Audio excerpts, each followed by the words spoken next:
Welcome back. German scientists have created a micro-robot they hope will unlock new treatments for cancer patients. The tiny robots, half the width of a human hair, have gold nanoparticles inside that can be controlled by lasers. Our micro-robots are made out of actually seaweed.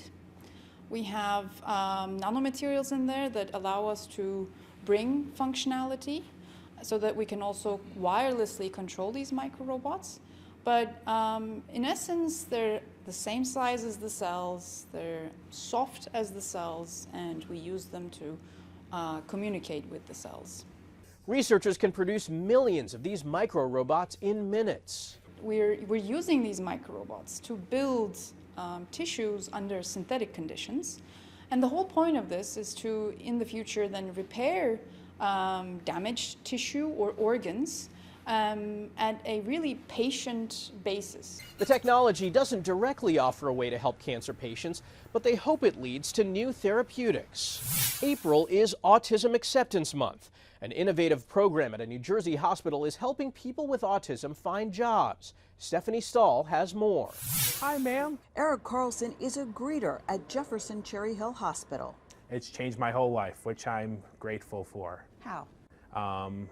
It's just made me very happy. I love working with people. Visiting, I'll bring you to the desk. Eric is a graduate of Project Search, a program of the Yale School that does job training and placement for people with disabilities. Fourth floor, first office. Eric went through a 10-month training program designed for students with autism and related disorders. And they're in different departments. They're all in separate departments, yes, working independently. Ernie Lux is an instructor for Project Search. A lot of people think that just because somebody has a disability, everybody looks at what they can't do. Where we turn it around and we look at what they're good at and what they can do, and then we build on that. Jefferson usually has about 6 project interns and has hired 40% of them for jobs at the hospital. And as they gain different skills, they have more autonomy in different roles, but they always are assigned an employee to work with. We have so much stuff back here. Owen Marple is a current intern working in the pharmacy. Project Search is about giving people on the spectrum a chance to work in a real-world environment, and in my case especially, it's helping with social skills because I'm not exactly the most social person. Owen, who's 21, is grateful for the opportunity and wants people to know this about being on the autism spectrum. It doesn't make me too different from everyone else. It's not cooties for one. Right. Like I may be a little bit different, but that's what makes me me. And we're all different in our own special way. Stephanie Stahl, CBS News.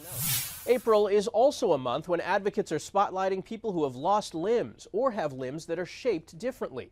Danya Backus introduces us to a special program that teaches children and teens that their limb differences are what makes them extraordinary.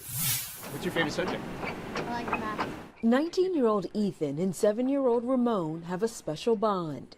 Despite the age gap, the two share what makes them unique. He's like fun to me. He's very nice to me and kind.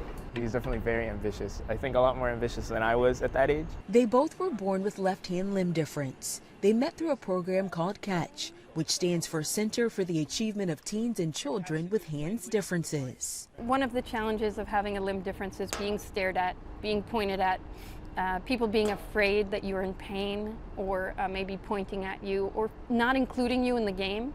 Dr. Nina Lightdale-Murick is the director of pediatric hand surgery at Children's Hospital Los Angeles. She created CATCH as a way to extend care and support past surgery. And the best way to care for them is to introduce them to other people.